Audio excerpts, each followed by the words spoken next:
Un cours aujourd'hui sur l'étude de style de Stevie Ray Vaughan et le Texas Blues.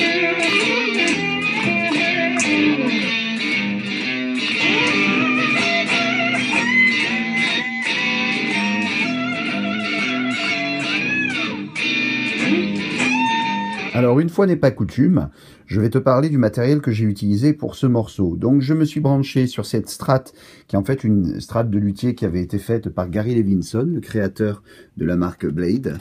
Donc, c'est une gratte faite à la main à l'époque. Et je suis branché en direct dans Bias FX. Donc, j'ai un Blackface et cette pédale d'effet qui en fait est là pour refaire un Dumble, c'est un Dumble in a box. Voilà, donc le son qui sort de mon ampli, en fait il n'y a pas d'ampli, je suis en direct dans la carte son de mon ordi. Allez, c'est parti pour ce cours sur Stevie Ray Vaughan. D'abord, on va parler de la fameuse rythmique du Texas Blues, c'est-à-dire qu'on va alterner entre la basse et les cordes aiguës. Alors, pour faire ce son-là, on va aller de la corde basse vers les cordes aiguës avec ce mouvement-là. Au bas, au bas, au bas.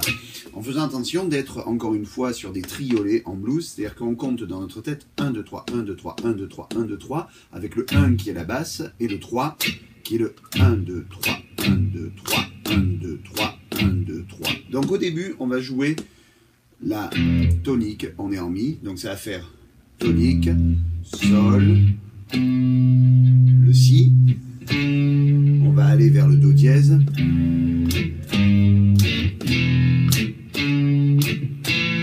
et on va jusqu'au mi aigu, et là,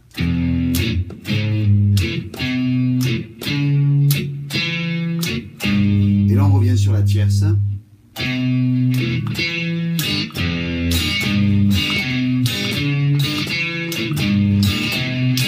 Ok, donc le mouvement qui va donner un peu de couleur, c'est quand on va passer de la tierce mineure, du sol, jusqu'au sol dièse, tierce majeure.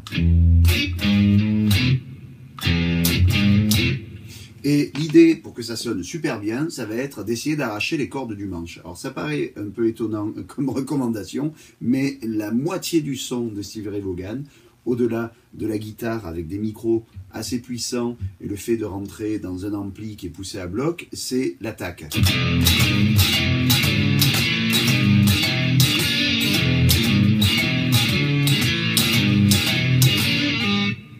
Alors là,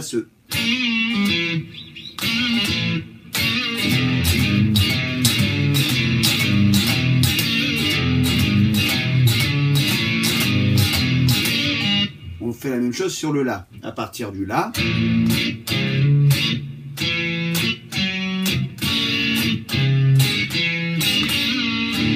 on repart sur le Mi. Et là, soit on fait un Si, lui fait un solo, il fait un... Et c'est là qu'on va vers une transition vers la deuxième technique qui va être caractéristique du style de Stevie Ray Vaughan. Ça va être le fait de jouer crade. Alors, en fait, on se rapproche assez fort des rythmiques et des solos d'Hendrix quand on fait ça. C'est-à-dire qu'en gros, là, on est sur un solo en Mi, donc on va se permettre de jouer des cordes. On va se permettre de faire résonner les cordes à vide avec des... Faire beaucoup de rake. C'est-à-dire qu'avant de jouer la corde, je vais... Et il va y avoir plein de notes parasites qui vont être derrière, qui vont rajouter un peu comme un growl aux instruments avant, c'est-à-dire un gros wow. Et quand on joue vers le haut, on a aussi un rake à partir des cordes aiguës.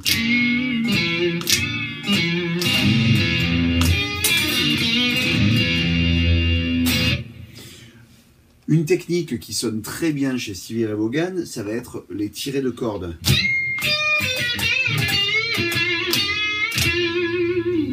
Donc là, par exemple, ce que je fais, c'est que je tire la corde Et parfois, alors ça il a piqué Albert King, je vais... Alors je détaille ce que je fais. Ici, je joue la note Ré à la 15e case sur la corde de Si. Ici, et je vais jouer jusqu'au Mi.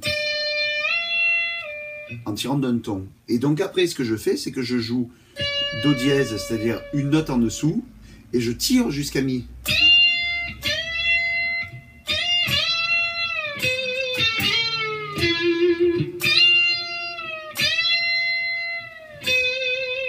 Ce qui veut dire qu'on joue deux fois la même note, mais il y a un coup où elle part d'un demi-ton juste en dessous, et ça donne un peu un...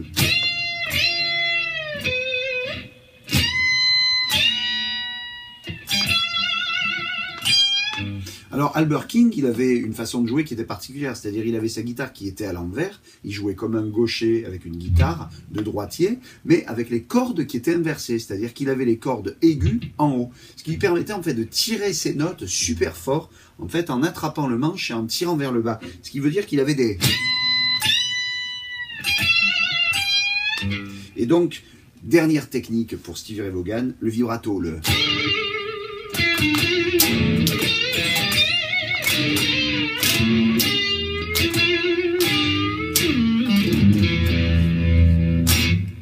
Au travail.